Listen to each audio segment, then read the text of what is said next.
Hello and welcome back to our magical garden. Each season brings its own beauty, its own rhythm, and today I'd like to share that through poetry.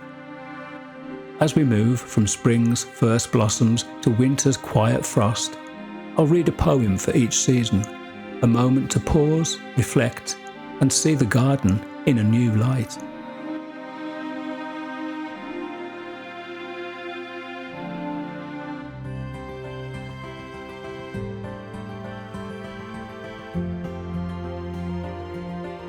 The first lily of June opens its red mouth. All over the sand road where we walk, multiflora rose climbs trees cascading white or pink blossoms, simple, intense, the scene drifting like coloured mist. The arrowhead is spreading its creamy clumps of flower and the blackberries are blooming in the thickets. Season of joy for the bee.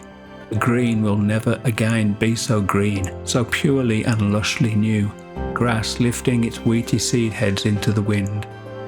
Rich, fresh wine of June, we stagger into you smeared with pollen, overcome as the turtle laying her eggs in roadside sand.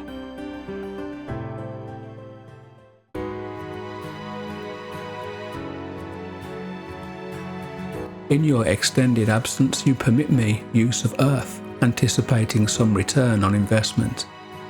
I must report failure in my assignment, principally regarding the tomato plants. I think I should not be encouraged to grow tomatoes, or if I am, you should withhold the heavy rains, the cold nights that come so often here, while other regions get 12 weeks of summer. All this belongs to you. On the other hand, I planted the seeds. I watched the first shoots like wings, tearing the soil, and it was my heart broken by the blight, the black spot so quickly multiplying in the rows. I doubt you have a heart in our understanding of that term. You do not discriminate between the dead and the living, who are in consequence immune to foreshadowing. You may not know how much terror we bear, the spotted leaf, the red leaves of maple falling even in August in early darkness. I am responsible for these vines.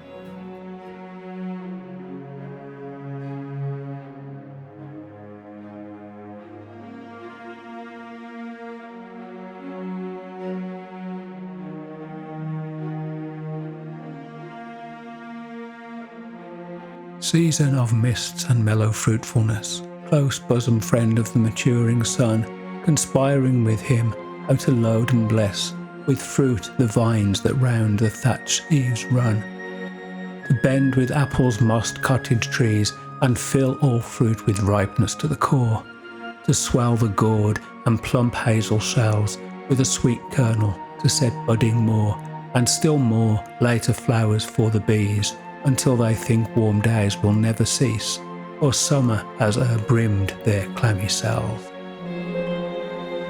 Who hath not seen thee oft amid thy store?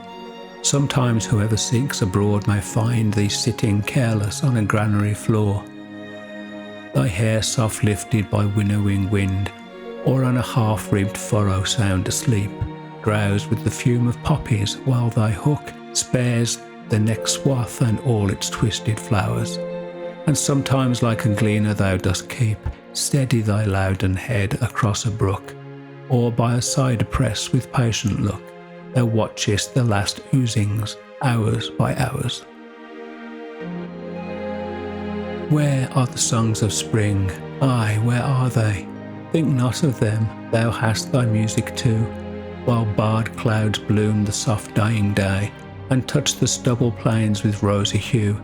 Then in a wailful choir the small gnats mourn among the river sallows borne aloft, or sinking as the light wind lives or dies, and full-grown lambs loud bleat from hilly bourne. Ed's cricket sings, and now with treble soft the red breast whistles from a garden croft, and gathering swallows twitter in the skies.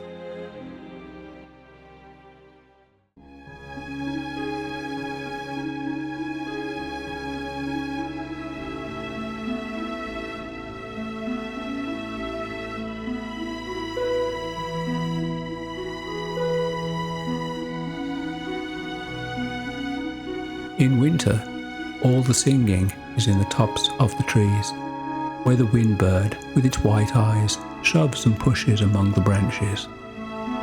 Like any of us, he wants to go to sleep, but he's restless, he has an idea, and slowly it unfolds from under his beating wings as long as he stays awake. But his big round music, after all, is too breathy to last, so it's over. In the pine crown he makes his nest. He's done all he can. I don't know the name of this bird. I only imagine his glittering beak, tucked in a white wing, while the clouds which he has summoned from the north, which he has taught to be mild and silent, thicken and begin to fall into the world below, like stars or the feathers of some unimaginable bird that loves us, that is asleep now and silent, and has turned itself into snow.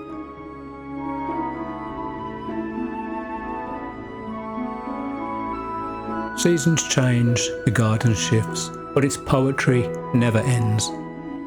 It just waits for us to pause and listen.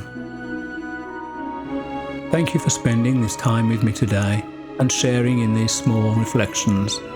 If you enjoyed this journey through the seasons, I'd love to hear your own thoughts, or even a favourite line of poetry in the comments.